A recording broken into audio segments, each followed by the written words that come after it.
Copropriété en difficulté. Tout d'abord, qu'est-ce qu'une copropriété fragile?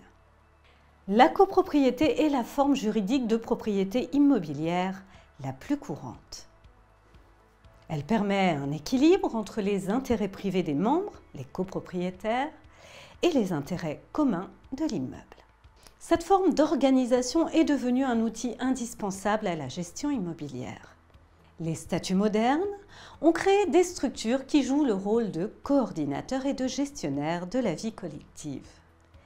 La communauté des copropriétaires qui constitue le bien commun dispose de droits importants.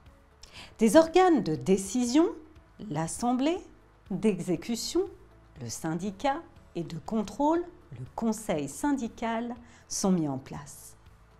Les caractéristiques matérielles et juridiques de cette forme de propriété sont résumées dans un document de base, le statut de copropriété, auquel est généralement joint un état descriptif de division. La réglementation actuelle de cette organisation en France, très étendue et publique, a été créée par la loi du 10 juillet 1965 relative au statut des immeubles bâtis et le décret du 17 mars 1967. Il est ainsi réglementé que tous les immeubles bâtis ou un ensemble d'immeubles bâtis dont la propriété est répartie entre plusieurs personnes par part, chacune d'elles ayant une part personnelle et une part dans les parties communes. La genèse d'un statut spécial. L'apparition de copropriétaires en détresse n'est pas nouvelle. De plus, les problèmes des syndicats de copropriétaires sont d'une toute autre nature.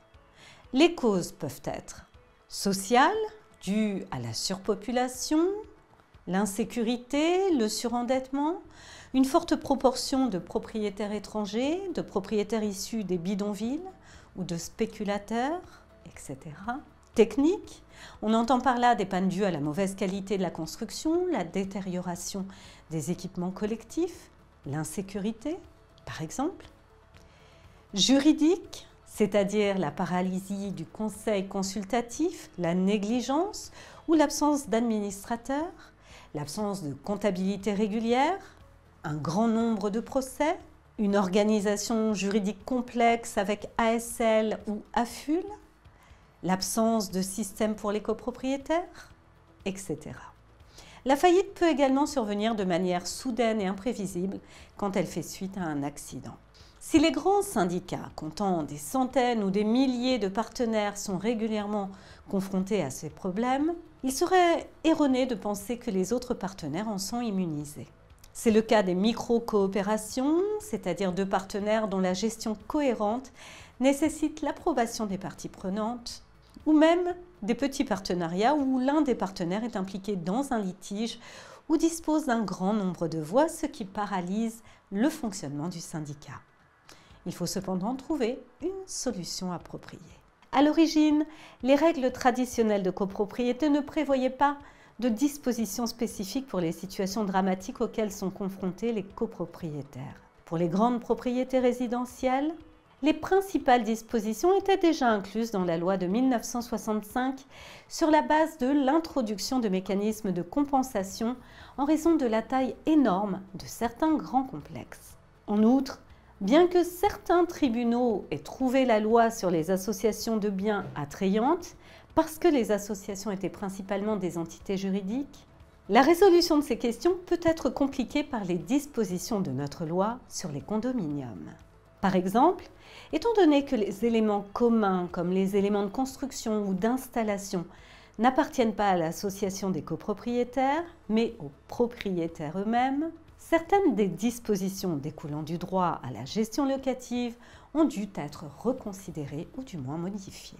Les autorités ont pris conscience de la crise du logement à la fin des années 1980 et au début des années 1990, notamment après la création d'un groupe de travail interministériel chargé d'étudier le parc de logements très dégradé et de définir les mesures appropriées. Outre l'aide aux copropriétaires, l'objectif principal était de les aider elles-mêmes. Le premier saut a eu lieu le 21 juillet 1994 lorsqu'a été promulguée la loi sur le logement. Elle contenait diverses dispositions visant à améliorer le fonctionnement de la copropriété.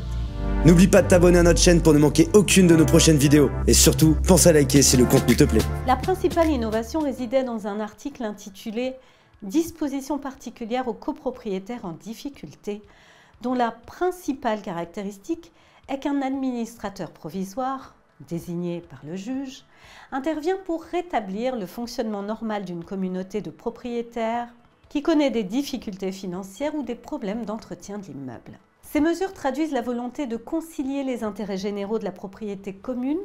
Parallèlement à ce dispositif juridique, des questions administratives ont également été abordées, notamment le 1er août 2003. La procédure administrative de sauvegarde de la propriété communale et de protection de l'immeuble en cas de défaut de gestion et d'entretien a été instaurée par la loi d'orientation et de programmation pour la ville et la rénovation urbaine d'août 2003. Le développement de la promotion, notamment par le biais de l'Agence nationale de l'habitat, ou ANA, a également créé des opportunités de financement des actions correspondantes. L'Agence nationale de l'habitat, un établissement public. L'Agence nationale de l'habitat est une agence gouvernementale créée en 1971 sous la tutelle des ministères chargés du logement, du budget et des finances, avec pour mission d'améliorer le parc immobilier privé existant.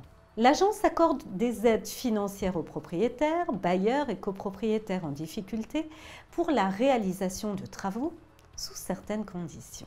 L'ANA, ANAH, est partenaire des collectivités locales pour l'amélioration de l'habitat, l'OPA, OPH, et maître d'ouvrage de l'État pour la mise en œuvre des plans nationaux.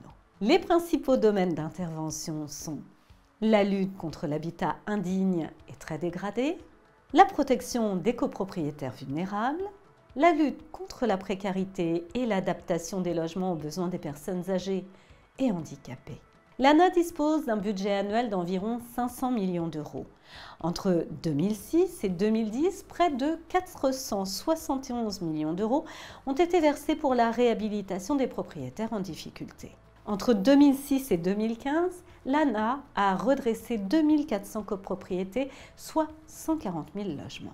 Après quelques années d'application, les résultats de la loi relative à la solidarité et au renouvellement urbain, la SRU, ont été décevants, notamment en raison de la mise en place tardive de mesures en faveur des copropriétaires en difficulté avérée.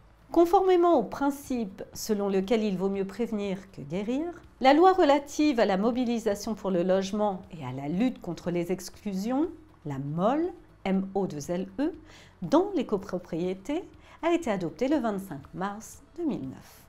Cela prévoit un mécanisme de repérage des associations présentant certains problèmes qu'il convient de traiter dans les meilleurs délais, afin d'éviter des situations nécessitant la mise en œuvre de moyens humains et matériels importants. Cependant, les résultats n'ont pas été à la hauteur des attentes et une nouvelle réforme a été engagée. Cette fois, les auteurs de la loi ALUR de mars 2014 pour l'accès au logement et à un urbanisme rénové se sont largement inspirés d'un rapport établi en janvier 2012 par Dominique Braille, alors président du Conseil de l'ANA. Ce document, qui constitue une excellente liste des copropriétaires à risque de responsabilité et de difficulté, contient un certain nombre de propositions juridiques et administratives visant à renforcer la démarche préventive mise en place en 2009 et à instaurer de nouveaux traitements pour les copropriétaires vulnérables qui remplissent les conditions requises. La loi ALUR en est une traduction assez fidèle avec un élément important.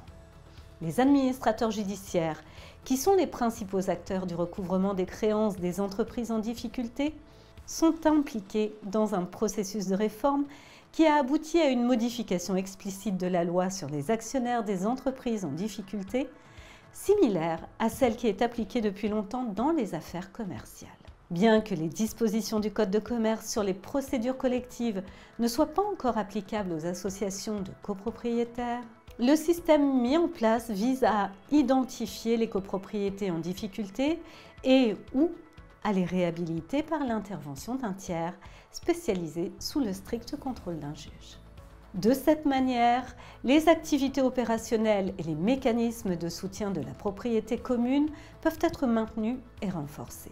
Nous allons voir quelle est la double approche actuellement adoptée par les autorités, à savoir, dans le module 1, un examen des biens communs avant que les problèmes ne surviennent, suivi dans le module 2 d'un examen des biens communs en cas de problème grave.